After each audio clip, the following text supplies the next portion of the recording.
उसने पत्र में लिखा था कि मैंने अपनी जिंदगी में शिव महापुराण की कथा सुनकर एक नियम लिया कि मैं किसी का दिल कभी नहीं दुखाऊंगा। इसलिए मैं अपनी दुकान करता हूं, अपना व्यापार करता हूं, मैं कहीं ज्यादा जाता आता नहीं।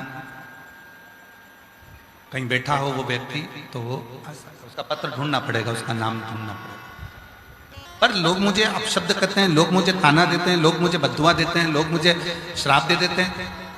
पहले मैं जब बहुत छोटा था, मेरी एक दुकान थी छोटी सी, और मैं बहुत गरीब परिस्थिति में था, तब कोई मुझे ना तो बदुआ देता था, ना श्राप देता था, ना अपशब्द कहता था, ना लोग मुझसे जलते थे, ना ईर्ष्या करते थे। अब तो लोग मुझसे ईर्ष्या करते, बदुआ देते, अपशब्द कहते हैं।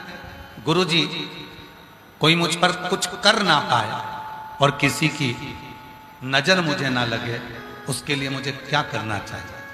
उसने प्रश्न किया। आज हम उसका उत्तर दे देते हैं। अगर वो बेटा कथा सुन रहा हो तो केवल 2 काम करो। एक, मां की सेवा करो, अपने घर में जो मां है उसकी सेवा करो, और दूसरी महादेव की सेवा करो। बस, फिर कुछ नहीं बिगड़ने।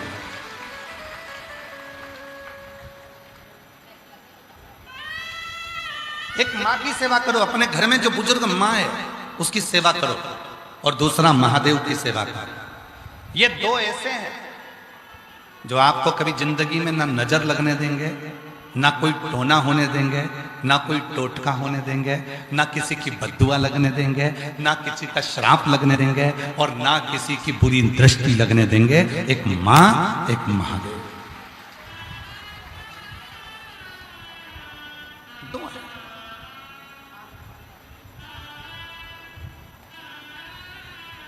एक मां और एक महादेव, ये 2 ऐसे हैं। एक मां और एक महादेव ऐसे हैं जिनकी सेवा हमें नजर से बचा लेती है। इनका आशीर्वाद दुनिया में किसी की सामर्थ्यता नहीं है कि काट दे। एक मां का आशीर्वाद, एक महादेव का आशीर्वाद ऐसा होता है कि इसकी कहीं काट नहीं हो सकती। दुनिया में कोई की सामर्थ्यता नहीं है कि मां और महादेव के आशीर्वाद को कोई काट दे।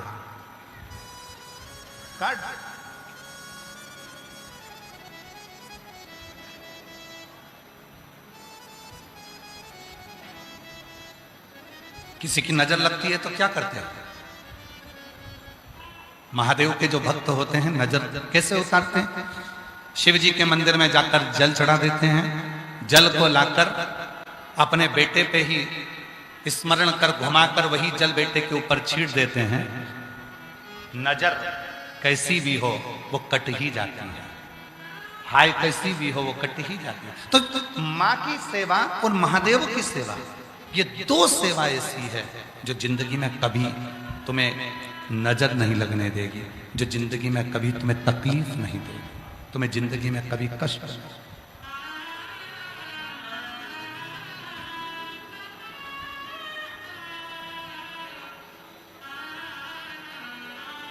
कर सेवा तू लगन लगाकर, मन में सच्चा भाव जगाकर, और ही की आंखें खोलो रे, अब भोले के भोलो।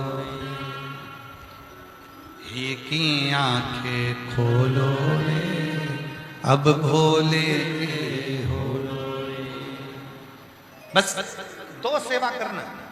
घर में बुजुर्ग माँ है उसको प्रणाम करो, घर में बुजुर्ग माँ है उसकी सेवा कर लो, घर में बुजुर्ग पिता है उसकी सेवा कर लो, घर में बुजुर्ग पिता है उसकी आदर कर लो, और एक मेरे महादेव की सेवा, मेरे शिव की सेवा। बहुत है, बहुत।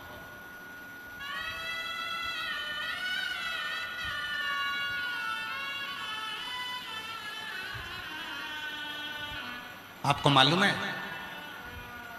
घर में बुजुर्ग जो चले जाते हैं, घर की माँ, घर के पिता, घर का कोई बुजुर्ग चले जाता है तो घर में उसका फोटो लगाया जाता है।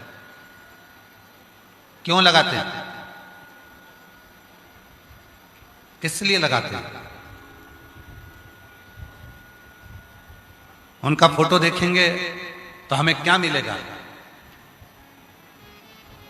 घर की बुजुर्ग मां, घर के बुजुर्ग पिता जब अपना देह त्याग कर चले जाते हैं तो उनका फोटो घर में लगा दिया जाता है।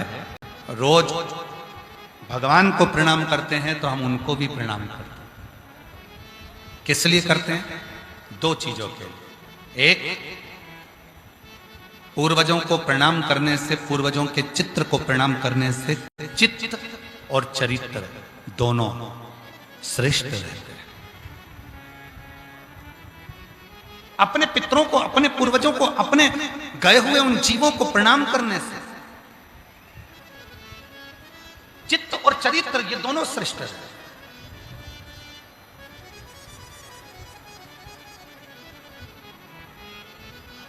पर आज के जमाने में तो नए नए लोग आते हैं, सोशल मीडिया पे आकर कह जाते हैं कि पितरों का फोटो मत लगाना, कह देते हैं कि बुजुर्गों का घर में फोटो ही मत लगा। और हम तो यहां तक कहते हैं, जो तुमसे कह देना, कहीं का महाराज तुमसे कह दे कि अपने पितरों का, अपने पूर्वजों का फोटो मत लगा, वही महाराज अपना खुद का फोटो लगवा देता है तुम्हारे घर में कि हमारा लगाओ पर अपने पूर्वजों का मत लगाओ, हमें पूजो पर अपने पूर्वजों को मत पूजो, हमारी पूजन करो पर अपने पितरों की पूजन मत करो। आज के जमाने में लोग इतना डरा देते हैं कि पितरों का फोटो यहां मत लगाओ, पितरों का फोटो वहां मत लगाओ, पितरों का फोटो यहां मत लगाओ, अपने माता पिता का फोटो यहां मत लगाओ, अपने माता पिता का फोटो वहां मत लगाओ। भ्रम में डाल देते।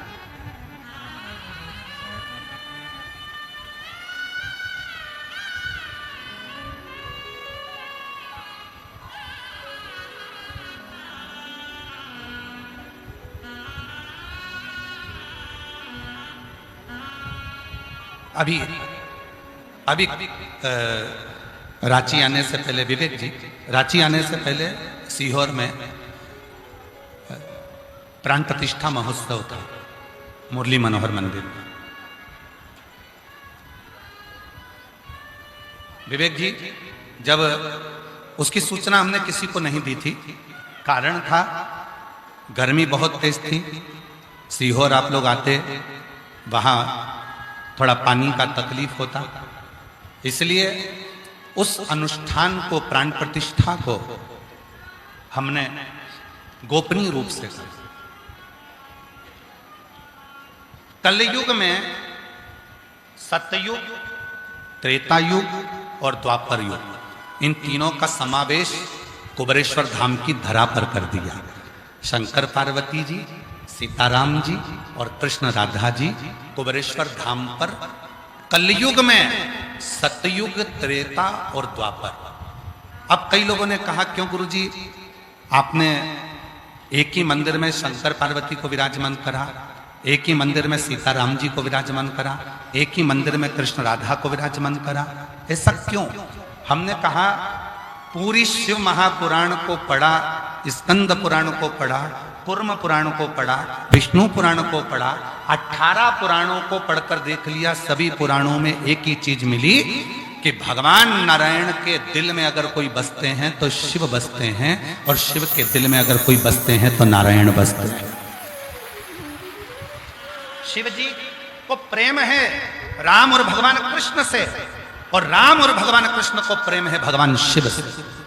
इसलिए सतयुग, त्रेता और द्वापर का समावेश कलयुग में कुबेरेश्वर धाम पर कर दिया, जिससे सारे शिव भक्त मुरली मनोहर मंदिर का जब दर्शन करने आए तो उनको सतयुग, त्रेता और द्वापर का दर्शन कलयुग में जब एक जगह पर, एक ही मंदिर में होगा तो उनकी जिंदगी सार्थक हो जाए, उनकी जिंदगी का सारा दुख मिट जाए।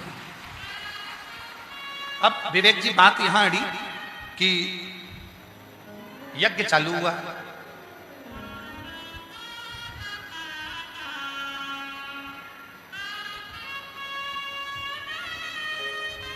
और एक बुजुर्ग मां,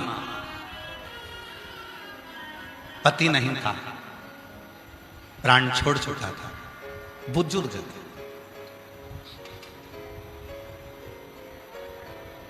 मध्य प्रदेश के ही रतलाम की आई। उसने देखा यहां कोई यज्ञ चल रहा है, अनुष्ठान चल रहा है। उसने कहा, क्या मैं बैठ जाऊं? अनुष्ठान में। पर मैं विधवा हूं, विधव्य हूं। अब उसकी बात सुनकर हमको पहले तो बहुत ऐसा लगा कि उसने कहा कि मैं विधवा हूं, पर तुमरुका जी ने चंचुला देवी का पति प्रेत योनि में पड़ गया। चंचुला देवी का पति प्रेत योनि में चले गया। चंचुला देवी वेधव्य हो गई, विधवा हो गई। और वेधव्य होने के बाद चंचुला देवी मां जगत जननी जगदम्बा अंबा पार्वती के सामने जब पहुंची, उनकी सहेली बन गई। अब जरा विचार करिएगा, अपनी बुद्धि में लीजिएगा, विवेक में लीजिएगा।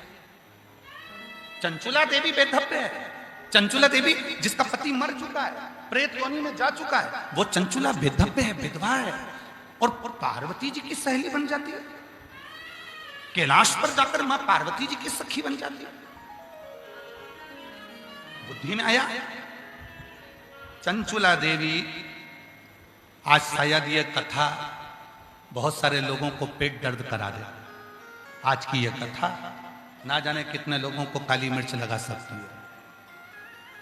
चंचुला देवी प्राण त्यागने के, चंचुला देवी प्राण त्याग कर भगवान शिव के धाम में मां जगत जननी जगदम्बा अंबा पार्वती जी की सहेली बन जाती है। पार्वती जी के सामने चंचुला देवी हाथ जोड़कर खड़ी थी कि मेरा पति मर चुका है, मैं विधवा हूं, मैं वेधव्य हूं। इतने में स्वयं पार्वती जी ने जो शब्द कहा, शायद संपूर्ण पृथ्वी पर इस शब्द का स्मरण होना चाहिए। पार्वती जी ने कहा, चंचुला तू कहती है कि मेरा पति मर गया, मैं विधवा हो गई, मैं वेधव्य हो गई। पार्वती जी कहती हैं, सुन चंचुला, अमरनाथ की गुफा में भगवान शंकर ने जब मुझे अमर कथा सुनाई थी, उस अमर कथा में एक अमर कथा यह भी थी कि क्या कोई स्त्री विधवा होती है? क्या कोई स्त्री विधवा होती है? अमरनाथ की गुफा में जब भगवान शंकर से मैंने अमर कथा सुनी थी, तब उस अमर कथा में भगवान शंकर ने कहा था, पार्वती, जो संसार में पुरुष होता है, जिसके साथ में स्त्री का विवाह होता है, वो पुरुष के मरने के बाद स्त्री को लगता है कि मैं विधवा हो गई, पर सत्य मायने में ये संबंध तो संसार का है। पार्वती, एक संबंध जब नारी या कोई पुरुष, कोई बेटी, कोई बेटा पृथ्वी पर जन्म लेता है, परमात्मा उसको पृथ्वी पर भेजता है, तब एक संबंध उसका परमात्मा से जुड़ जाता है। और वो उस प्राणपति परमेश्वर की, परमात्मा की, जिसको कहते हैं पशुपति नाथ, जिसको कहते हैं द्वारिका नाथ, जिसको कहते हैं जगन्नाथ, जिसको कहते हैं केदारनाथ, जिसको कहते हैं अमरनाथ, वो नाथ की, वो पति की पत्नी बनकर वो पहले से ही जन्म ले चुकी थी। इसलिए वो विधवा नहीं, वो सौभाग्यवती ही कहलाए। उसकी वेधव्यता। कई माताएं कहती हैं कि गुरुजी, हम क्या शिव जी का, शिवलिंग का पूजन कर सकते हैं? हम क्या जल चढ़ा सकते हैं? हम क्या पशुपति व्रत कर सकते हैं? हम क्या भगवान की साधना कर सकते हैं? हमने पूछा क्यों? पति नहीं तो शिव कथा कह रही है, भगवान शंकर का चरित्र कह रहा है। ये जो संबंध जुड़ा मृत्यु लोक में आने के बाद, तुम किसी की पत्नी बनी, वो कोई तुम्हारा पति बना, ये संबंध तो संसार का है। पर ये आत्मा, गीता में कहते हैं भगवान, इस आत्मा को ना शस्त्र काट सकता है, ना अग्नि जला सकती है, ना जल गीला कर सकता है, ना वायु सुखा सकती है। ये आत्मा जो अजर अमर है, उस अमरनाथ की गुफा में शिव कहते हैं, इस आत्मा का विवाह तो परमात्मा के साथ कब का हो गया और ये अजर अमर हो चुकी है। अब ये यहाँ के रीति से भले कुछ भी हो सकता है, पर वहां की रीति से तो ये सौभाग्यवती है। रीति से। आओ मेरी सखियों, मुझे मेहंदी लगा दो, मेहंदी लगा दो, मुझे सी सजा दो, और मुझे भोले बाबा की दुल्हन बना दो, मुझे भोले बाबा की दुल्हन बना। फिर संवाद आगे आया। संसार में एक व्रत ऐसा होता है जो मरने तक नहीं छूटता, मृत्यु की सैया तक नहीं छूटता, वो व्रत केवल एक ही होता। बताओ सब लोग बताओ कौन सा व्रत है वो? अब इधर होता है कि नहीं होता हमको नहीं मालूम है, पर हमारे उधर उस व्रत की प्रधानता है जिसको कहते हैं हरतालिका तीज। बोलो बोलो बोलो, इधर होता है क्या? जम के तो बोलो, होता है हरतालिका तीज। एक व्रत ऐसा है, कुंवारी हो तो भी व्रत कर सकती हो, लड़की हो तो भी व्रत कर सकती हो, शादी हो गई तो भी व्रत कर सकती हो, किसी भी अवस्था में हो व्रत कर सकती हो, किसी भी अवस्था में हो व्रत कर सकते। वो व्रत अंतिम सांस तक चलता है। अब किसी ने पूछा कि कई बार पति चले जाता है, कई बार पत्नी चली जाती है, तो ये व्रत हरतालिका तीज का व्रत, कोई बुजुर्ग हो गई 70 साल की 72 साल की, उसका पति नहीं है और वो भी व्रत कर रही है, अब जरा विचार करिए, वो भी पूजन कर रही है, तो सारे जितने व्रत हैं उसमें तो कहा गया कि भाई ऐसे ऐसे व्रत करो, पर इस व्रत में तो वो जैसी है वैसी ही व्रत करेगा। क्यों? क्योंकि हरतालिका तीज का व्रत केवल व्रत नहीं होता, हरतालिका तीज का व्रत अमरनाथ की कथा से जुड़ा हुआ है। ये आत्मा और परमात्मा का व्रत है, ये आत्मा का विवाह जो शिवजी के साथ में एक बार पहला हरतालिका तीज का व्रत होता है, तब यह आत्मा परमात्मा से जुड़ जाती है और उसको मालूम होता है कि मेरा पति जो साथ में रह रहा है तो संसार का है, पर सही पति तो वो प्राणपति परमेश्वर मेरा महादेव ही है।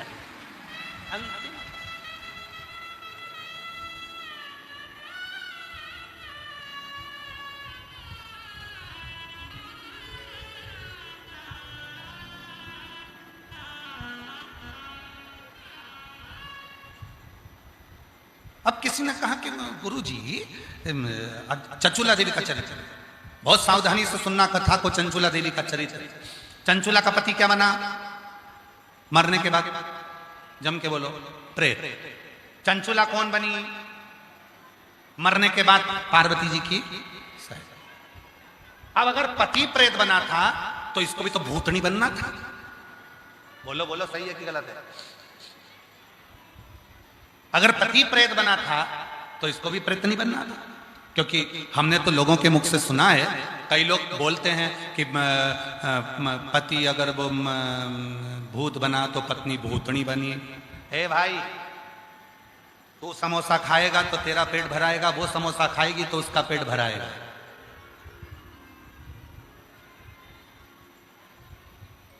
तू कर्म करेगा तो उसका फल तुझे भोगना है, वो कर्म करेगी तो उसका फल उसको भोगना है।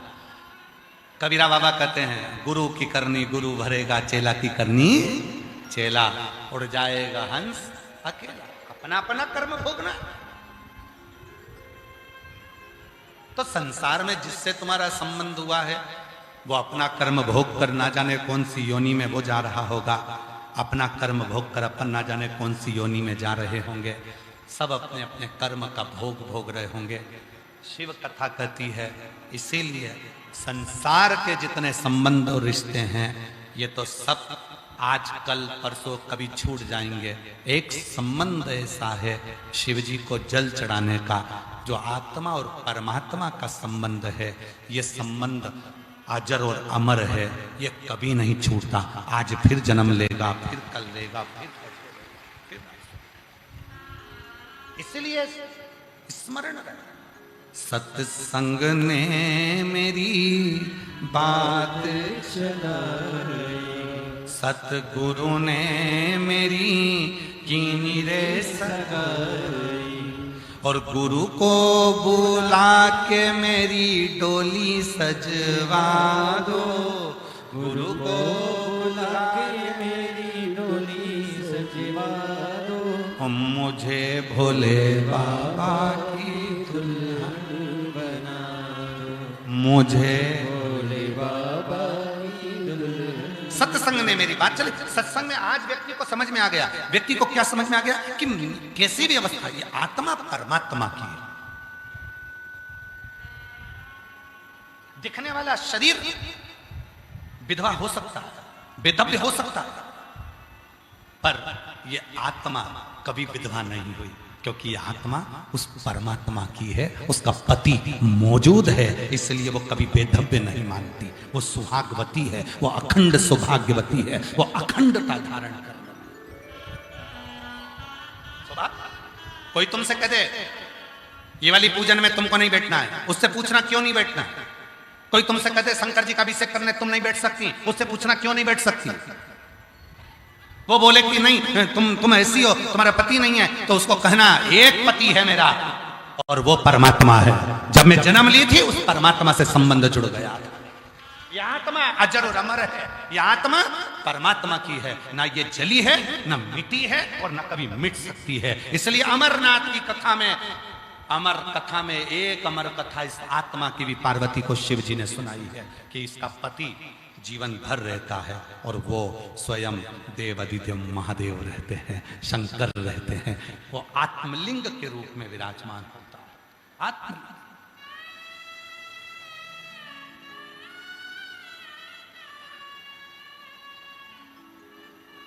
करो सेवा शिव की, भगवान शंकर की आराधना, भगवान शंकर की सेवा। इसीलिए शिव महापुराण की कथा कहती है मंत्र जपने में ये मत सोचना कि मैं कहां बैठी हूं, मंत्र जपने में ये मत सोचना कि मैं कहां हूं। मंत्र जपना है, उल्टा जपो, सुल्टा जपो, सीधा जपो, आड़ा जपो, टेढ़ा जपो, जैसा जपना जपो। श्री शिवाय नमस्तुभ्यम जपो। एक मंत्र की प्रबलता, एक पत्र है, अच्छा है, सुनिए।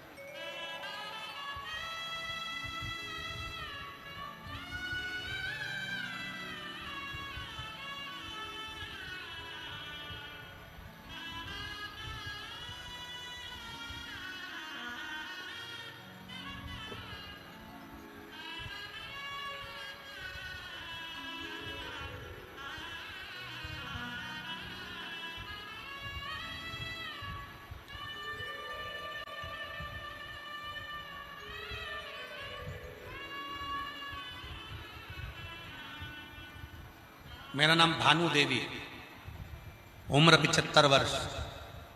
कहीं बैठी हो भानु देवी, उम्र 75 वर्ष। आ जाइए, आप ही हैं, आ जाओ, एक बार वापिस हाथ हिला तो आ जाओ, आ जाइए। मेरा नाम भानु देवी, उम्र 75 वर्ष, रांची की रहने वाली हूँ। मेरा मोबाइल नंबर ये। एक लोटे जल का मैं क्या गुणगान करूं गुरुदेव। जनवरी 2023 को मेरी तबीयत अचानक खराब हो गई। जांच करने पर पता चला कि मेरे बच्चा दानी में 4 स्टेज का कैंसर है। हम सब डर गए। कोई कहता मुंबई ले जाओ, कोई कहता चेन्नई ले जाओ, जहां जहां सुनते। तब हम सुकुरहुटू में कैंसर अस्पताल में तुरंत गए। बेटे बहू मुझे वहां लेकर गए। वहां डॉक्टर ने कहा कि 25 रेडिएशन, 4 कीमोथेरेपी, 4 रेडिएशन बच्चेदानी के अंदर होंगे। पर डॉक्टर ने साथ में एक और चीज कह दी कि 4th स्टेज का कैंसर है, बचना मुश्किल है। बचना मुश्किल है, बच जाए वो कुछ नहीं। शरीर में पूरे में कैंसर फैल चुका है, बचेगी तो मुश्किल है। 1 महीना, 15 दिन, 20 दिन, बस इतना, इससे ज्यादा। एक दिन पड़ोसन को मालूम पड़ा, वो देखने के लिए आया। उसने कह दिया आस्था चैनल पर सीहोर वाला बाबा कथा करते, उसमें अपने रुद्राक्ष के जल की महत्व बताते हैं। हमारे पास रुद्राक्ष नहीं था, पड़ोसी ने हमें रुद्राक्ष जल लाकर देना प्रारंभ करा। मेरे पति सुरेंद्र सिंह हर दिन मंदिर जाते, उस जल को बाबा को चढ़ाते और बेलपत्री और जल लाकर देते। हर दिन उस जल का आचमन करती। शिव जी की कृपा से हमने डॉक्टर से कहा, डॉक्टर तुम अपना काम करो, हमें विश्वास है 1 महीना तो नहीं पर मेरा बाबा मुझे सुरक्षित रखेगा। रेडिएशन भी लिए। आप कहते हो कि डॉक्टर शंकर का रूप है, जैसा डॉक्टर कहे वैसा करना। हमने जैसा डॉक्टर ने कहा वैसा करा और साथ में सीहोर के रुद्राक्ष का पानी शिव को चढ़ाकर उसको पीना चालू करा। डॉक्टर ने तो केवल 1 महीना दिया था, आज बाबा की कृपा से 2026 में भी जीवित बैठी हूं, ये बाबा की कृपा है। ये शिव गुरुदेव। डॉक्टर भी आश्चर्य में पड़ गए कि तुम्हारी पूरी की पूरी रिपोर्ट नील कैसे आ गई। शंभू की कृपा, उदारता जब होती है तो शिव उसको स्वीकार करता है। और शंभू शरणे मांगू घड़ी रे घड़ी, दुख काटो दया करीन दर्शन आपो। ओ शंभु शरणे। हमारा निवेदन स्वीकार करिएगा। जो लोग धीरे धीरे थोड़ा खंबे के पास में जो भी हैं, धीरे धीरे थोड़े बाहर की ओर बढ़ते जाएंगे। और हवा जब तेज रहे तो आप लोगों से निवेदन है कि पीछे वाले जितने भी पंडाल में बैठे हुए हैं वो लोग पीछे मैदान की ओर बढ़कर आराम से कथा को श्रवण करें। शंभु शरणे मांगू घड़ी रे घड़ी, दुख काटो दया करीन दर्शन आपो। ओ शंभो शरणे पड़ी, मांगू घड़ी रे घड़ी, दुख काटो दया करीन दर्शन आपो। ओ शंभो शरणे पड़ी, मांगू घड़ी रे घड़ी, दुख काटो दया करीन दर्शन आपो। ओ शंभु शरणे पड़ी, मांगू घड़ी रे घड़ी, दुख काटो दया करीन दर्शन आपो। शंभु शरणे पड़ी, मांगू घड़ी। शिव कृपा से आप ही को बाबा ने कृपा करी और 4th स्टेज का कैंसर होकर भी शिव जी ने करुणा कर कर स्वस्थ कर कर भेजा। एक बार जोरदार ताली बजाकर।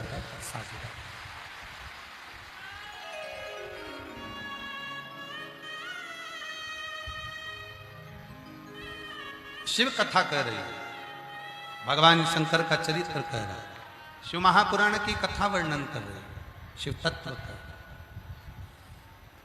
जो जैसी भावना वो वैसा ही फल पाया, नहीं खाली उसे लौटाया, वो मन ही मन हर्षाया। और कर दिया माला माल काशी वाले, लुटा दिया भंडार काशी वाले ने। ओ लुटा दिया भंडार काशी वाले ने, कर दिया माला माल काशी वाले ने। तो शिव कथा कर रहे, भगवान शंकर का चरित्र कर रहे, शिव महापुराण की कथा कर रहे।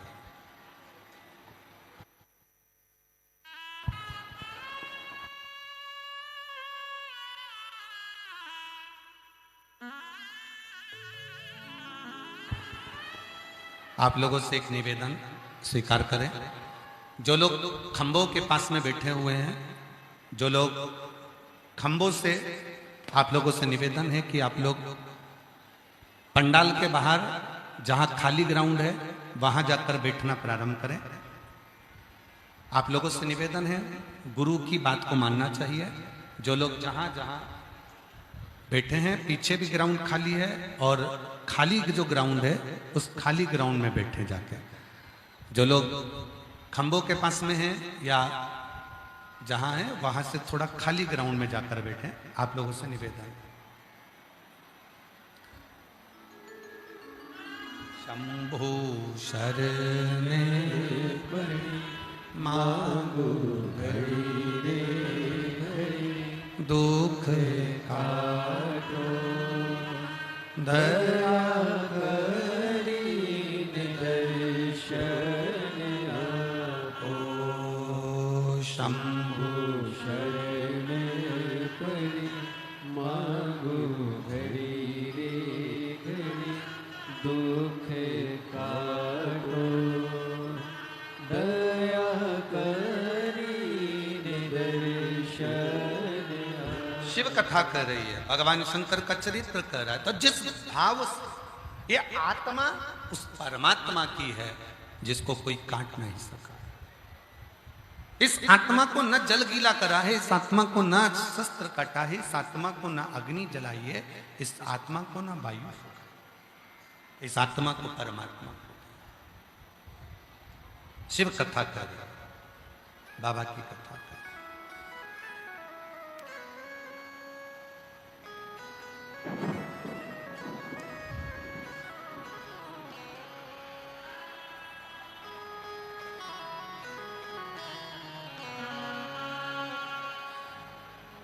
पर्वत से भोले नीचे उतर आओ, पर्वत से भोले बाबा नीचे उतर आओ, पर्वत से भोले बाबा नीचे उतर आओ, पर्वत से भोले बाबा नीचे उतर आओ। ओ देर ना लगाओ भोला, देर ना लगाओ,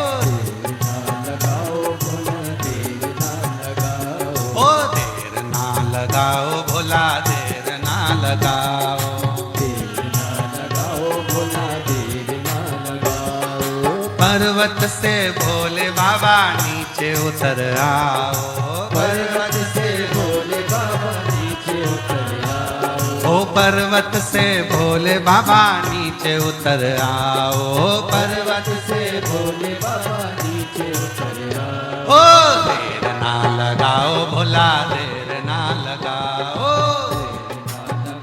भोला देर ना लगाओ, ओ देर ना लगाओ भोला, देर ना लगाओ, ओ पर्वत से भोले बाबा नीचे उतर आओ, पर्वत से भोले बाबा नीचे उतर आओ, ओ पर्वत से भोले बाबा नीचे उतर आओ, पर्वत से भोले बाबा नीचे उतर आओ। ओ देर ना लगाओ भोला, देर ना लगाओ, ओ देर ना लगाओ भोला, देर ना लगाओ।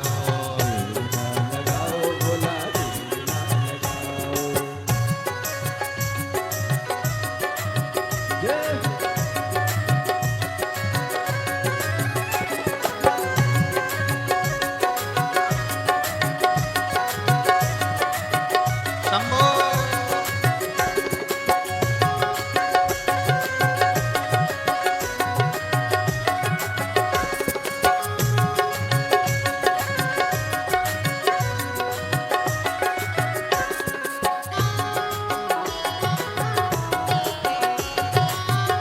पीछे वाले भी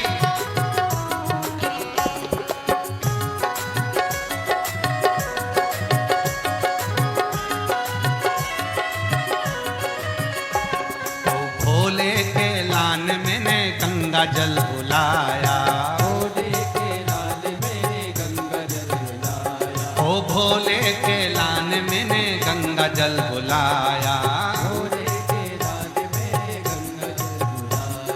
ओ जल्दी नहाओ भोला, देर ना लगाओ, जल्दी नहाओ भोला, देर ना लगाओ, ओ जल्दी नहाओ भोला, देर ना लगाओ, ओ देर ना लगाओ भोला, देर ना लगाओ, देर ना लगाओ भोला, देर ना लगाओ। ओ देर शिवाय नमस्तु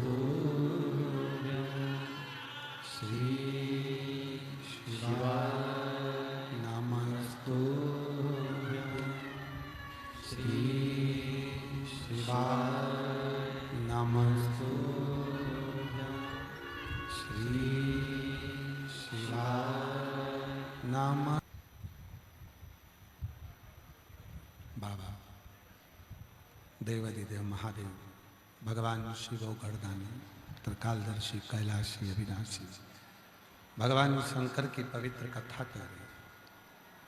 शिव महापुराण की कथा वर्णन कर रहे हैं, शिव तत्व कर रहे हैं।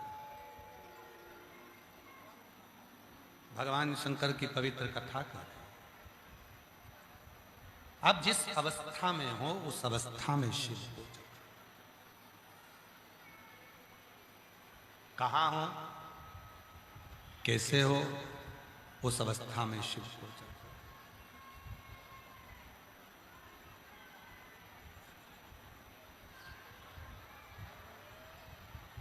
और उस अवस्था में भगवान शंकर की उस अवस्था में आप किसी भी अवस्था में जब भगवान शिव को पुकारते हो,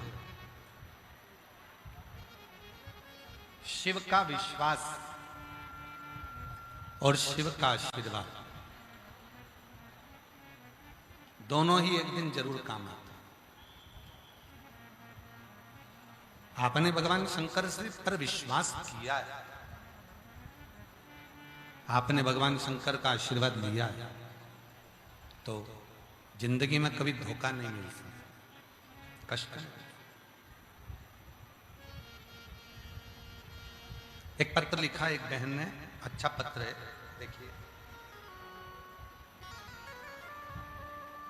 मैं हरणी महतो, पति श्री कृष्णचंद्र महतो, ग्राम सूटी, पोस्ट सूटी, थाना चौक, जिला सरायकेला, खरसवा, झारखंड की रहने वाली है। कहीं बैठी हो तो हाथ हिला सकती हूं। मेरा मोबाइल नंबर ये है। मेरा शादी को 14 साल हो गया था। बच्चा नहीं होने की वजह से लोगों ने मेरे से दूरियां बना रखी थी। मेरा 2 बार बच्चादानी का ऑपरेशन भी कराया, फिर भी संतान हुई नहीं।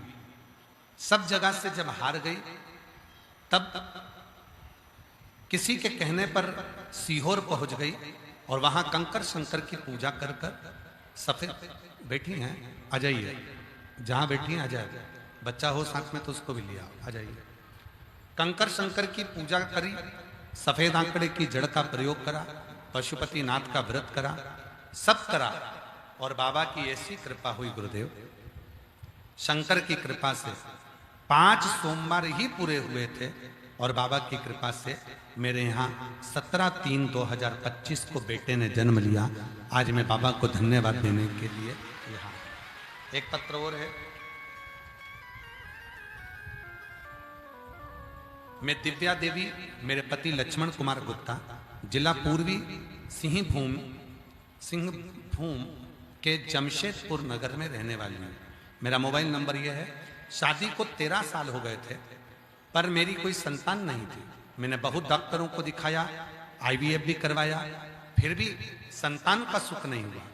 तब किसी के कहने पर कथा सुनना चालू करी, टीवी पर पशुपति व्रत किया, रुद्राक्ष महोत्सव में सीहोर गई और वहां बाबा की कथा सुनकर बाबा को प्रणाम कर कर आई और बाबा की कृपा से 13 साल के बाद मेरे घर में संतान की प्राप्ति हुई। फिर एक पत्र है। मेरे पति का नाम मुकेंद्र साहु है और मेरा नाम आशा साहु है।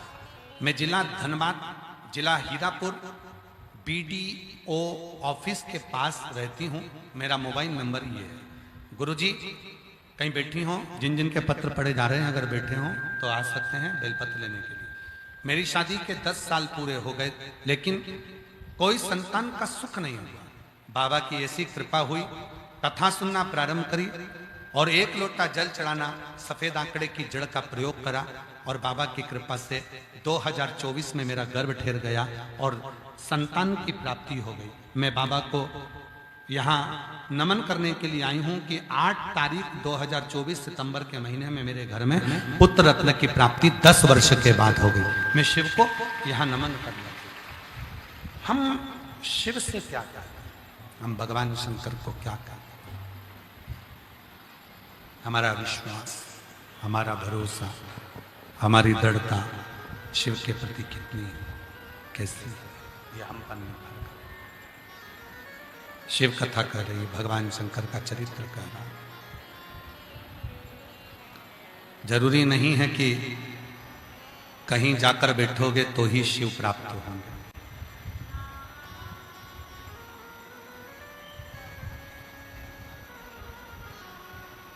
हमारे निकलेश जी एक लाइन गुनगुनाते हैं, मन को बना ले शिव का शिवाला, साथ चलेगा तेरे वो डमरू। मन को बना ले तू मन का शिवाला, साथ चलेगा तेरे वो डमरू वाला। जो मन शिव की भक्ति में रम गया रे, जो मन शिव की भक्ति में रम गया रे, समझो ये जीवन सर गया रे, तो समझो ये जीवन सवर गया रे। शिव कथा में भगवान शंकर की पवित्र कथा में वेदव्यास जी वर्णन कर रहे हैं। वेदव्यास जी शिव को चाह भगवान शंकर का भजन कर, विश्वास और आशीर्वाद, विश्वास और आशीर्वाद दोनों चीजें कभी ना कभी काम आई जाती है। दुनिया पर यदि भरोसा करा तो हो सकता है कि वो भरोसा टूट जाए,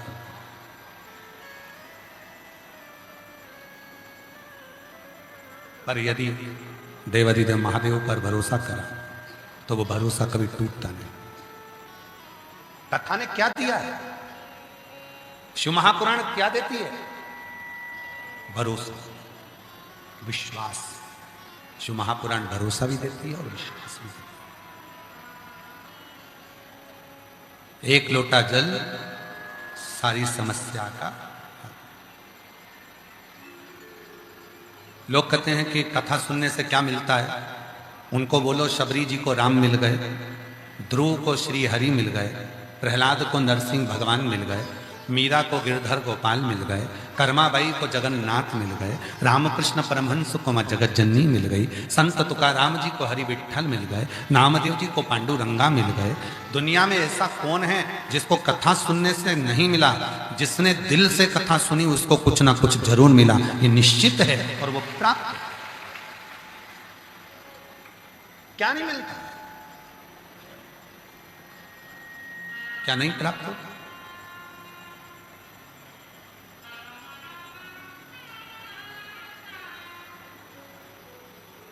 आप और हम कथा में जाते हैं, मंदिर जाते हैं,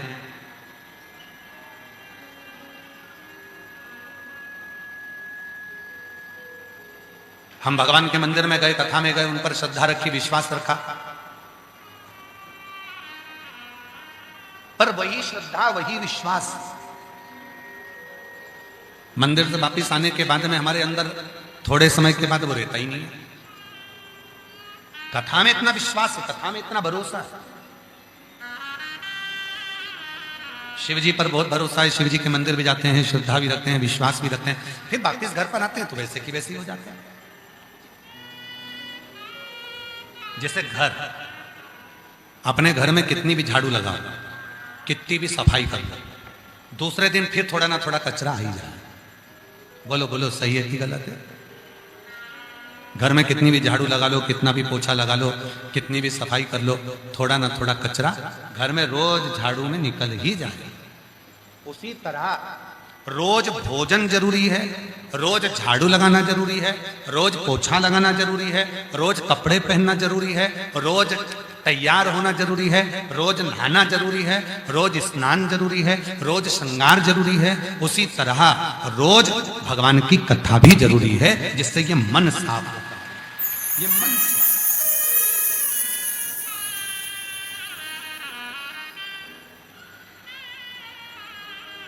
कथा क्या है? मन को साफ करने की एक आनंदमय पूंजी है। मन को साफ,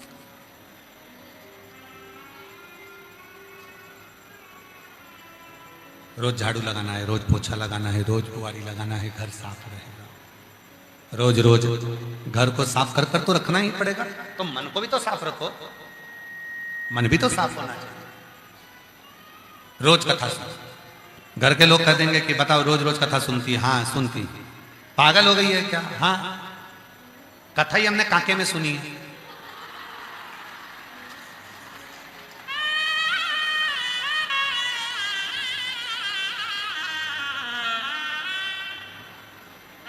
विवेक जी ये बताओ कि तुमको ये काके ही क्यों मिला? क्योंकि तुमको भी मालूम था जो भी आएंगे सब भोले बाबा के ही आएंगे, और बाबा के भगत तो होते ही ऐसे हैं, भगत ही ऐसे होते हैं। इनके रोज हम तो न्यूज़ चैनल वालों की बहुत सारी न्यूज़ हमको आशीष दिखाते हैं, झारखंड के बहुत सारे न्यूज़ चैनल वालों की न्यूज़ें दिखाते हैं, बहुत सारे यूट्यूबरों के आशीष जी हमको वो सुनाते हैं। तो कई लोग माइक लगा लगा के पूछते हैं माताओं से, क्यों इतना आंधी चल रहा है, इतना तूफान चल रहा है? भोजन की लाइन में बहुत सारी माताएं खड़ी थी, तो किसी का न्यूज़ चैनल वाला जो भी न्यूज़ वाला था हम उसको प्रणाम करते हैं। अगर वो आया हो तो जरूर आए, जो भी यूट्यूबर है या न्यूज़ चैनल वाले हैं। तो यहाँ न्यूज़ चैनल वाले आए हैं क्या? बैठे हैं? कहाँ बैठे हैं? न्यूज़ चैनल वाले कहाँ बैठे हैं? कितने चैनल वाले आए? मतलब पत्रकार बंधु कोई आए हैं क्या? कितने आए हैं? 10। आओ जरा ऊपर आओ, बेलपत्र लेकर जाना। आ जाओ, आ जाओ, आओ सारे पत्रकार आओ, सारे न्यूज़ चैनल वालों को, पत्रकारों को मेरी तरफ से प्रणाम है, नमन है आप लोगों को। तो न्यूज़ चैनल वाला वहाँ पूछ रहा था माइक लेकर, कहने लगे बताओ इतनी लंबी लाइन लगी है, इतना भंडारा चल रहा है, इतना आंधी तूफान भी आ रहा है, पानी भी गिर रहा है, तुम क्यों आई हो? तो कहने लगे हम तो कथा सुनने आए। तो क्या भोजन नहीं मिले तो क्या हम सतुआ खा लेंगे? हम सतुआ खा लेंगे पर कथा सुने, कथा सुने।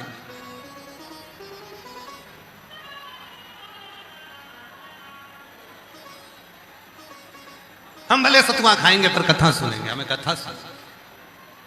अब प्रीत लगी त्रिपुरारी से मैं उनकी हो गई, प्रीत लगी त्रिपुरारी से मैं उनकी हो गई, मेरे मन में नहीं है धीर सखी, काशी जाओगी, मेरे मन में नहीं है धीर सखी। ये सभी आस्था चैनल वालों से भी निवेदन है, सारे पत्रकार बंधुओं का एक बार दर्शन कराओ, जो लोग पूरी अपनी सोशल मीडिया और पत्रकारी से पूरे झारखंड में इस पवित्र कथा को दे रहे हैं। काशी जाओगी सखी में, काशी जाओगी, काशी जाओगी सखी में, काशी जाओगी, मेरे मन में नहीं है धीर सखी, मैं काशी जाओगी, मेरे मन में नहीं है धीर सखी, काशी जाओगी। नैन लड़े त्रिपुरारी से मैं उनकी हो गई, नैन लड़े त्रिपुरारी से मैं उनकी हो गई, मेरे उठे हृदय में तीर सकी, काशी जाऊंगी, मेरे उठे हृदय में पीर सकी, काशी जाऊंगी, काशी जाऊंगी सखी में सीहोर जाऊंगी, काशी जाऊंगी सखी में सीहोर जाऊंगी, मेरे मन में नहीं है धीर सखी, काशी जाऊंगी, मेरे मन में नहीं है धीर सखी। कथा कहाँ चल रही है? अरे बोले तो काके, अब समझ जाओ तुम।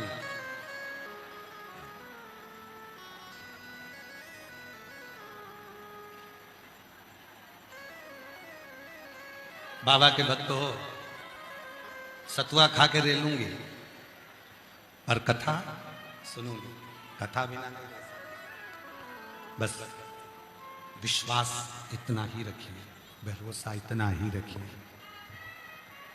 दृढ़ता इतनी ही रखिए, शिव के प्रति समर्पण इतना ही रखिए। रोज झाड़ू लगाओ, रोज रोज कपड़े चेंज करें, रोज श्रृंगार किया, शंभू शंभू शंभू, रोज श्रृंगार किया, रोज कपड़े बदले, रोज झाड़ू लगाई, रोज उसी तरह मन को भी रोज साफ करता है। हाँ, रोज रोज श्रृंगार करते हो तो एक ना एक दिन, साल 1.5 साल में, 6 महीने में, 8 महीने में तो ब्यूटी पार्लर जाना ही पड़ता है।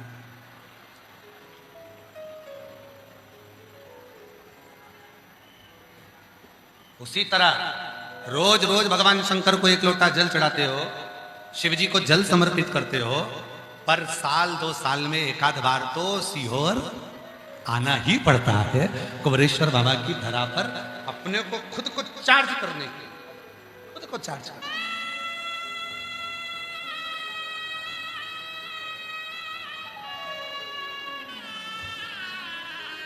जो जैसे भावना लाया हो वैसा ही फल पाया, नहीं 14 वर्ष के बाद हुआ। एक बार जोरदार ताली बजाएं।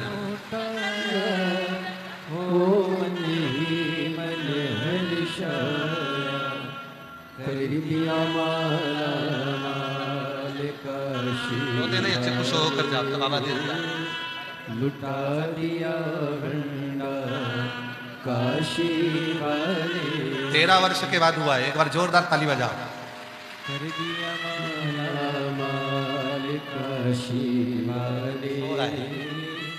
लुटा दिया भंडार काशी वाले। शिव तत्व कह रहा है, भगवान शंकर का चरित्र कह रहा है, स्मरण कर रहा है, भगवान शंकर की भक्ति कर रही है, शिव कथा कर रही है, भगवान शंकर का चरित्र कह रहा है, शिव महापुराण की कथा कर रही है। बाहर का भी प्रेशर बढ़ाओ, दोनों प्रेशर बढ़ेंगे तब आवाज कंट्रोल में होगा। शिव तत्व कह रहा है। ये बक्से चल रहा है, इनको देखो, चेक करो। शिव तत्व कह रहा है, भगवान शंकर का चरित्र कह रहा है। प्रतिदिन शिव महापुराण की कथा को 2 क्षण बैठकर सुना प्रतिदिन। वो मन को साफ करेगी, मन को क्लीन करेगी, मन की शांति देगी, मन का धीरज देगी, मन का सुख प्रदान करेगी। प्रतिदिन का एक बार भगवान शिव माता पार्वती को लेकर काशी में पहुंचे थे।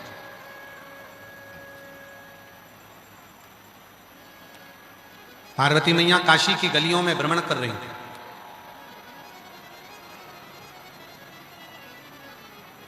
और उसी काशी की गली में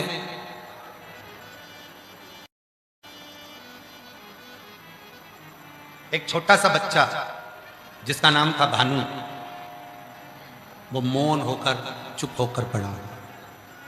मौन, चुप।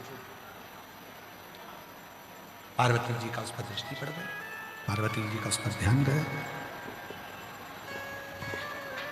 पार्वती जी का जैसे ही उस पर ध्यान गया, पार्वती जी ने उस बच्चे को देखकर भगवान देवाधिदेव महादेव से पूछा कि ये बच्चा है क्या?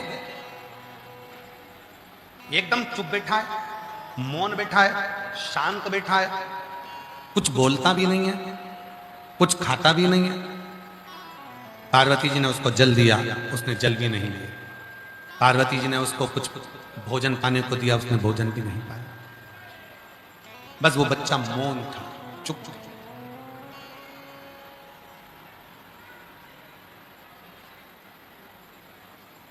पार्वती जी उसका नाम भी नहीं जानती, पर बाबा भोलेनाथ जी ने बताया कि पार्वती ये भानु है। इसकी माता, इसके पिता दोनों शांत हो चुके हैं और ये अपने परिवार में रह रहा था, पर परिवार के लोगों ने इसको बड़ा दुख दिया, बहुत दुख। और ये छोटे से बच्चे को इसके परिवार के लोग इसको काशी में छोड़कर चले गए, काशी में छोड़ दिया। शिव कथा कर रही है, भगवान शंकर का चरित्र कर रहा है, इसको काशी में लाकर छोड़ दिया गया। काशी पार्वती जी ने कहा कि आप कहते हो कि इसको काशी में लाकर छोड़ दिया, तो काशी में किसके भरोसे लाकर छोड़ दिया?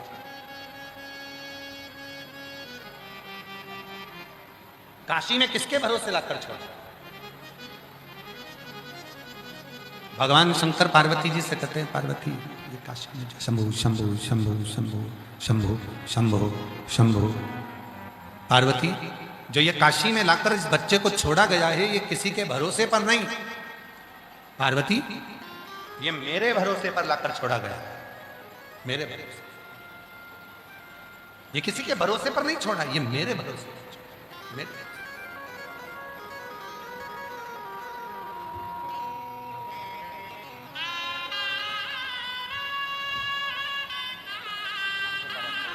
दस साल के बाद हुआ है, एक बार जोरदार ताली बजाकर स्वागत करें।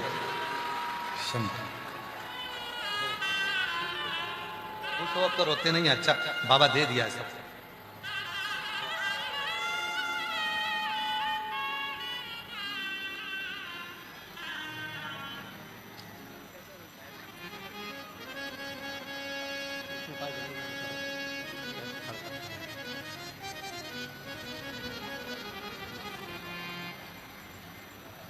पार्वती ये भानु है। भानु कौन? कौन है ये? शिव जी ने कहा पार्वती इसके परिवार वालों ने, इसके कुटुंब वालों ने, इसके रिश्तेदारों ने इसको ले जाकर यहाँ छोड़ दिया, इसके परिवार वालों ने यहाँ लाकर छोड़ दिया। पार्वती जी पूछी कि ये बच्चे चल नहीं रहे हैं क्या, इनको कान लगाओ ना। पार्वती किसके भरोसे पर लाकर छोड़ा गया? किसके भरोसे?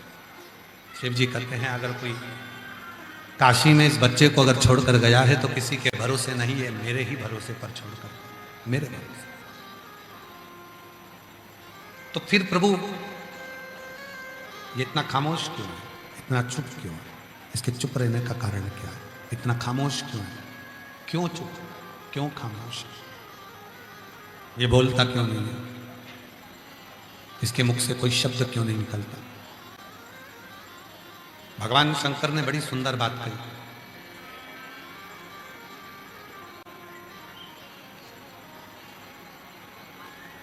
आवाज की जो पहुंच होती है वो कान तक होती है। तुम जो बोलते हो कान सुनता है।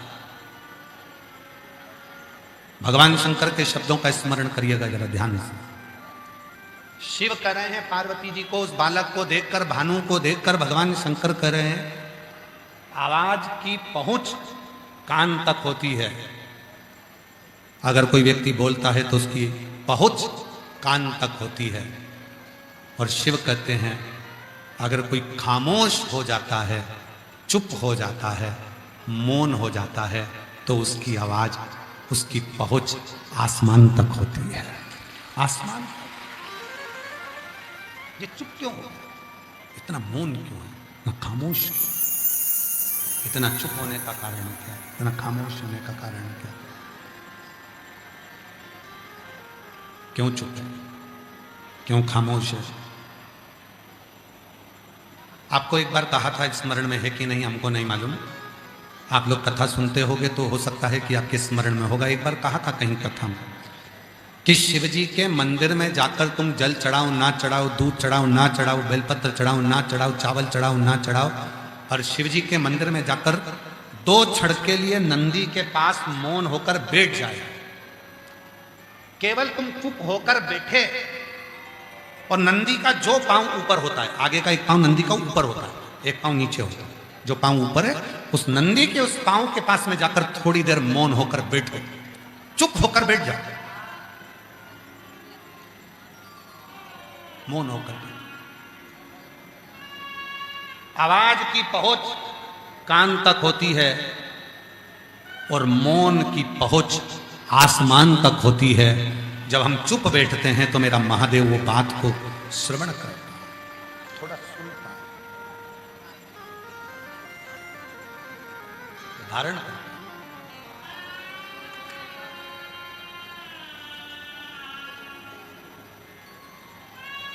जितने चुप रह सकते, जितने मौन रह सकते, हम सीहोर में कुबेरेश्वर बाबा के धाम पर जब तक रहते हैं, कुबेरेश्वर बाबा की छतरी में जो कुबेरेश्वर बाबा का जो प्राचीन जो स्वरूप है, जहाँ आप लोग बहुत बड़े शिवलिंग का दर्शन करते हो ना, वो बहुत बड़ा शिवलिंग बना है, फोटो में देखते हो आप लोग, जो बहुत बड़ा शिवलिंग बना हुआ होता है, आप लोग कुबेरेश्वर धाम के वीडियो में फोटो में देखते होगे।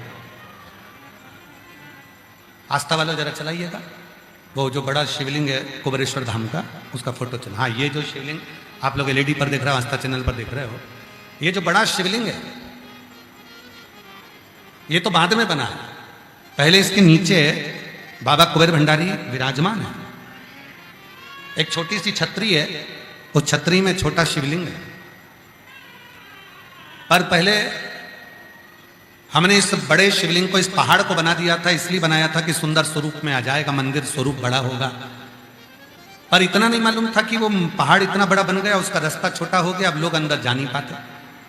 अब भक्त इतने हो गए तो सबको अंदर ले जाना बड़ा कठिन। तो अब उसी शिवलिंग के सामने कुबेर भंडारी का बड़ा मंदिर बन रहा है, आप देख रहे होंगे फोटो में चल रहा है, पत्थर का मंदिर का निर्माण कर रहा है। बाकी का जो कुबेरेश्वर बाबा का जो स्वरूप है, शिवलिंग जो है, कभी योग लगेगा, हम भी प्रयास करेंगे उसको धीरे से धीरे, कम कम भक्तों को कभी दर्शन हो सके उसके भी। तो कुबेरेश्वर बाबा का जो रुद्राक्ष जो सिद्ध होते हैं, रुद्राक्ष को जहां चढ़ाया जाता है और रुद्राक्ष को वापिस वहां से उठाया जाता है, उसकी मूलता कुबेरेश्वर धाम की भीतर की, पूरी भूमि कंकर शंकर की है, पूरी भूमि। वहां का एक कंकर भी अगर हम लेकर आते हैं और उसकी आराधना साधना करना प्रारंभ करते हैं, तो उस कंकर में भी एक ना एक दिन 12 ज्योतिर्लिंग में से किसी ना किसी ज्योतिर्लिंग का दर्शन जरूर होगा, उसमें नेत्र का दर्शन जरूर होगा। जिन जिन के घर में कंकर शंकर महादेव हैं, उनके घर में अगर एकांत में बैठकर स्नान के बाद जब भगवान के कंकर का स्नान करो शंकर के रूप में, उसका जब दर्शन करो शांति से बैठकर, तो मेरे बाबा का नेत्र, मुख, जटा उस कंकर में शंकर नजर आना प्रारंभ हो जाता, उस कंकर में दिखने लगता।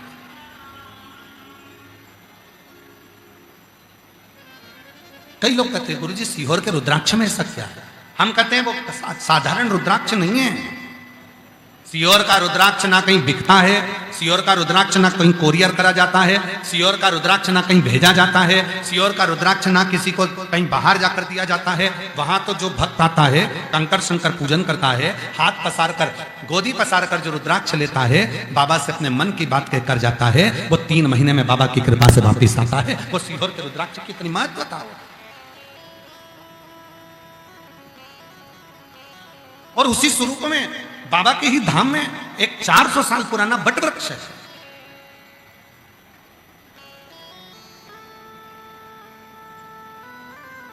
जहां पर आप 2 मिनट के लिए अगर बैठते हो शांति से, भगवान शंकर के मंत्र का जप करते हो, स्मरण करते हो, श्री शिवाय नमस्तुभ्यं, श्री शिवाय नमस्तुभ्यं, श्री शिवाय नमस्तुभ्यं, श्री शिवाय नमस्तुभ्यं। मंत्र का जप करते हैं तो शिव तत्व की प्राप्ति।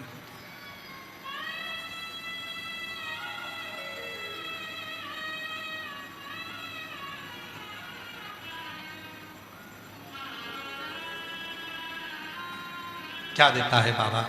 ये उसके ऊपर क्या प्रदान करता है बाबा, ये उसके ऊपर। तो जब भी मौका मिले शांत, हमारा नियम है, हम जितने दिन सीहोर रहते हैं, बाबा के धाम पर अंदर बैठकर बाबा के सम्मुख में अपना सुंदर स्मरण करना, भजन करना, कीर्तन करना, अपना मौन रहना। 2 क्षण आप चुप होकर बैठिए। महाराज, आवाज की पहुंच कान तक होती है और मौन की पहुंच आसमान तक होती है। जितने चुप रहते हैं उतने शिव के करीब रहते हैं, शिव के पास, भगवान शंकर के नजदीक रहते हैं। शिव कथा करिए। पार्वती जी ने देखा बालक को, पार्वती जी ने कहा ये कुछ बोलता नहीं। शिव जी कहते हैं कि संसार के कई मनुष्य ऐसे हैं जिनको बहुत दुख मिलता है और दुख मिलता है तो वो चुप हो जाते हैं। वो मौन हो जाता। ये बालक भी मौन हो गया, चुप हो गया।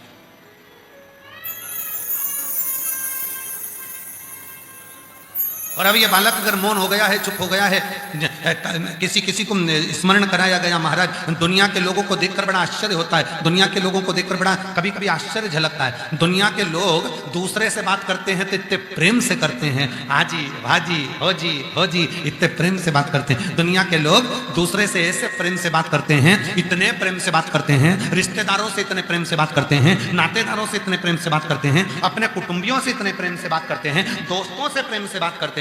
कोई आ गया ऑफिसर, उससे प्रेम से बात करते हैं। जितने प्रेम से आप दूसरे से बात कर रहे हो, जितने प्रेम से आप दुनिया से बात कर रहे हो, उतने प्रेम से अगर अपनी पत्नी से बात कर लो तो क्या जाएगा तुम्हारा? कुछ घटेगा?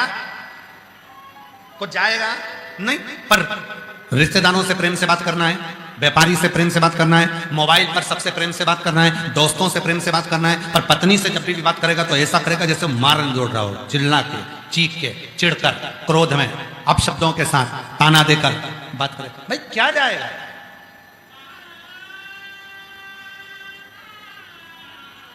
एक बार कथा में कहा था, ये भगवान ने जो दांत दिए हैं, वो कहा था ना, हंस लो खिलखिला के, हंस लो खिलखिलाकर, वरना एक दिन गिरेंगे हिलहिलाकर। ये मौका मिला है, हंस लो खिलखिलाकर, वरना एक दिन तो गिरेंगे हिलहिलाकर। ये भगवान ने दिए हैं मुस्कुराने के लिए, ये भगवान ने दिए हैं हंसने के लिए। केवल एक है, 84 लाख योनि में केवल एक मनुष्य की योनि ऐसी है जिसमें मनुष्य हंसता है। बाकी के किसी योनि में किसी को हंसते हुए नहीं देखा। कभी अपने माथे में से जूं निकालना और जूं निकाल के और उसको नाखून पे रखकर बोलना मुस्कुरा।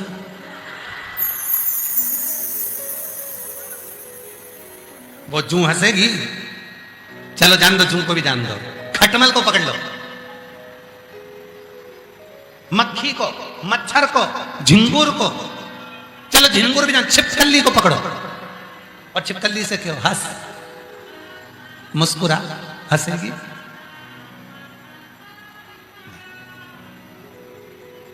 मछली मुस्कुराएगा, मुर्गा मुर्गी मुस्कुराएगा, कीट पतंगा मुस्कुराएगा। हंसने की दौलत तो केवल एक ही को दी है, वो दी है मनुष्य को। अपने जीवन में इतना मुस्कुराना, जिंदगी में कितने भी गम आ जाए, कितने भी गम आ जाए, तो भी अपने चेहरे की स्माइल कम नहीं होना चाहिए, गम कम हो जाए, मुस्कुरा। पर कई लोग हमने देखा है, बहुत दो लोग कम हंसते हैं। एक बहुत पैसे वाला व्यक्ति है ना, वो भी बहुत कम हंसता है।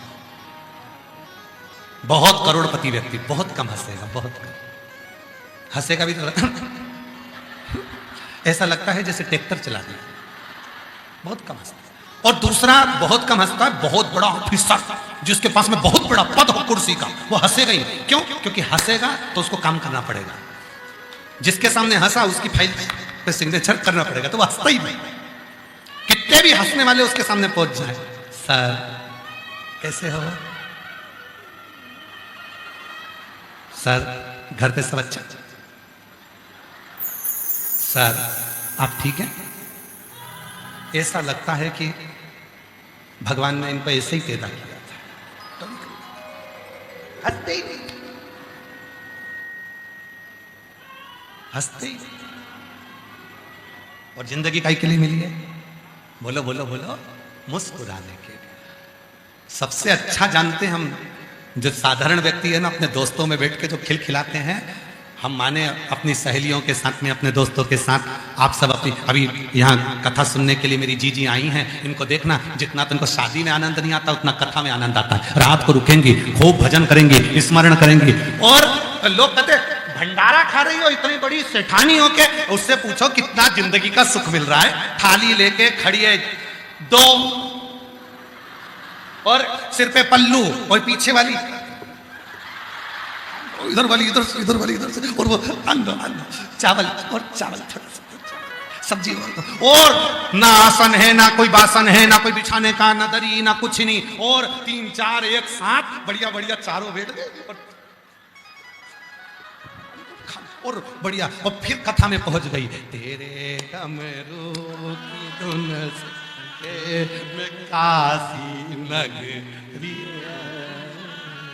अब ज्यादा खा लिया, भंडारे का भोजन अच्छा था, अब ढोलक तो बजी नहीं पर पेट बजा गुड़ुर गुड़ुर। अब बोले कि अब बाहर चली गई तो अंदर नहीं आ सकता, अब करूं क्या? तो क्या, बस भगवान ऐसी कृपा करना, सीहोर वाला बाबा आज भजन गा दे। सीहोर वाला बाबा भजन गाएगा ना तो थोड़ी सी मैं एडजस्ट कर लूंगी, थोड़ा बाबा भजन गा दे।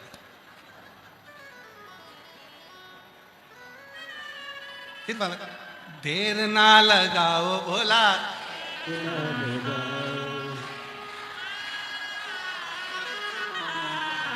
पर्वत से बोले बाबा दौड़ चले आओ, पर्वत से बोले बाबा नीचे चले आओ, पर्वत से बोले बाबा नीचे चले आओ। ओ देर ना लगाओ भोला, देर ना लगाओ, ओ देर ना लगाओ भोला, देर ना लगाओ। ओ देर ना लगाओ भोला, देर ना लगाओ, ओ देर ना लगाओ भोला, देर ना लगाओ। अच्छा ये बताओ तुम्हें खड़े होने का बोला किसने? हम तो एडजस्ट करा रहे थे। पर्वत से भोले बाबा नीचे चले आओ, पर्वत से भोले बाबा नीचे चले आओ, ओ पर्वत से भोले बाबा नीचे चले आओ। पर्वत से भोले बाबा नीचे चले आओ। कर लो एडजस्ट कर लो सब लोग। देर ना लगाओ भोला, देर ना लगाओ, ओ देर ना लगाओ भोला, देर ना लगाओ। ओ देर ना लगाओ भोला, देर ना लगाओ, ओ देर ना लगाओ भोला, देर ना लगाओ। ओ पर्वत से भोले बाबा नीचे चले आओ, पर्वत से भोले बाबा नीचे चले आओ। भोले के लान मैंने गंगा जल बुलाया, ओ भोले के लाल में गंगा जल बुलाया, ओ भोले के लान मैंने गंगा जल बुलाया, ओ भोले के लाल में गंगा जल बुलाया। ओ जल्दी से नाओ भोला, देर ना लगाओ, जल्दी से नाव भोला, देर ना लगाओ। ओ जल्दी से नाओ भोला, देर ना लगाओ, जल्दी से नाव भोला, देर ना लगाओ। पर्वत से भोले बाबा नीचे चले आओ, ओ पर्वत से भोले बाबा नीचे चले आओ। ओ पर्वत से भोले बाबा नीचे चले आओ, ओ पर्वत से भोले बाबा नीचे चले आओ। ओ देर ना लगाओ भोला, देर ना लगाओ, देर ना लगाओ भोला, देर ना लगाओ। देर ना लगाओ भोला, देर ना लगाओ। देर ना लगाओ भोला, देर ना लगाओ। एडजस्ट हुआ? एक अंतरा और। भोले के लान मैंने भोजन बनाया, ओ भोले के लाल मैंने भोजन बनाया। ओ भोले के लान मैंने भोजन बनाया, भोले के लाल मैंने भोजन बनाया।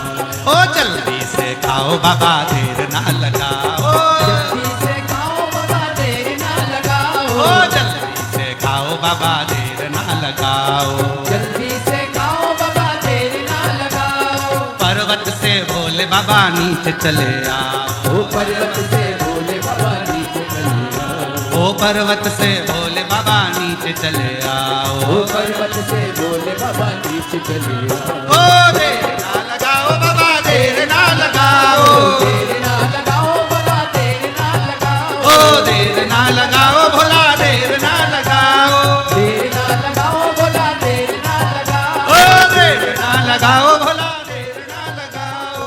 देर ना लगाओ भोला, देर ना लगाओ। भोले के लान मैंने से जवाब बिठाया, ओ भोले के लाल मैंने से जवाब बिठाया। ओ भोले के लान मैंने से जवाब बिठाया, ओ भोले के लाल मैंने से जवाब बिठाया। जल्दी से भोले बाबा आके सो जाओ, भोले बाबा आके सो जाओ। ओ देर ना लगाओ भोला, देर ना लगाओ,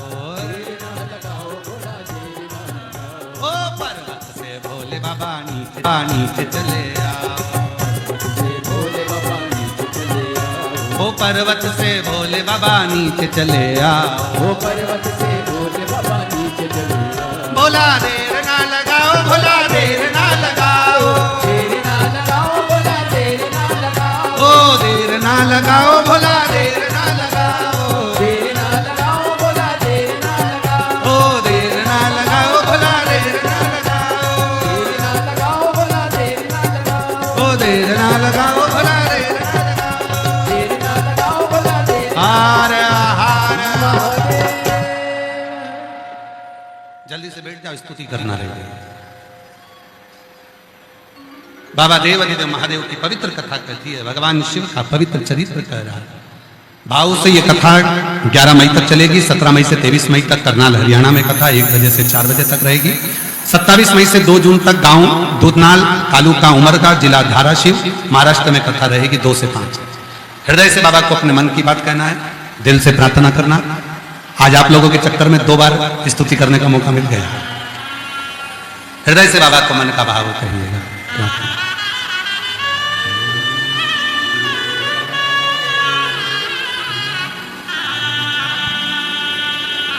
श्री शिवाय नमस्तु, श्री शिवाय नमस्तु, श्री शिवाय नमस्तु, श्री शिवाय नमस्तु, श्री शिवाय नमस्तु। भोला सब दुख काटो, ओ भोला सब दुख काटो, शिव शंकर जपो तेरी माला, भोले बाबा जपो तेरी माला, भोला सब दुख काटो, ओ भोला सब दुख काटो। वेश है मंगल मंगलकारी, वेश है मंगल मंगलकारी, शमशान वासी हमारा, शमशान वासी हमारा, ओ भोला सब दुख काटो हमारा, ओ भोला सब दुख काटो हमारा।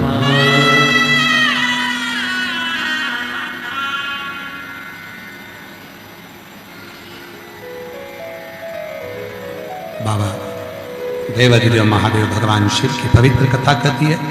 भगवान देवाधिदेव महादेव की पवित्र कथा वर्णन करती है। माँ पार्वती जी ने उस बालक को देखा, शिव जी से मौनता का भाव जाना और बालक को सब सुख माता पार्वती ने प्रदान किया। आगे वर्णन आता है, भगवान श्री गणेश जी महाराज का प्राकट्य होता है। शंकर पार्वती भगवान श्री गणेश जी को लेकर आ रहे हैं। जोरदार ताली बजाकर उनका स्वागत वंदन करिए भाव से। आज कथा का चतुर्थ दिवस यहाँ विराम हुआ, कल कथा का 5वां दिवस रहेगा। बड़े भाव से कथा श्रवण करें, अपने जीवन को धन्य बनाएं। धीरे धीरे आराम आराम से जाएं। भीड़ बहुत ज्यादा है, लाखों की संख्या में आप लोग आए हैं, पंडालों में जगह नहीं है, इसलिए अपना छाता, अपना मोबाइल, अपनी चेन, अंगूठी, मोबाइल, पर्स सब संभाल के रखें। बुजुर्गों का हाथ पकड़ कर चलें, बच्चों का हाथ पकड़ कर चलें। एक तरफ से जाएं, एक तरफ से आएं, सभी को जाने आने का रास्ता रखें। कोई भी कीमती सामान लेकर कथा स्थल पर ना आए।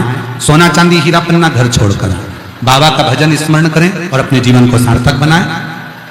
खुश रहो, प्रसन्न रहो, मुस्कुराते रहो और यहां से जब जाओ तो एक सेल्फी लेकर जरूर जाओ, वो भी अपनी प्रसन्नता के साथ। वो सेल्फी अपनी प्रसन्नता का आनंद देती है, सुख देती है। हमने रांची झारखंड में शिव महापुराण की कथा श्रवण करी, ये हमारे भीतर की प्रसन्नता है, ये आत्मा का आनंद है। ये भाव रखते हुए आज की कथा को विराम करते हैं। श्री शिवाय हर हर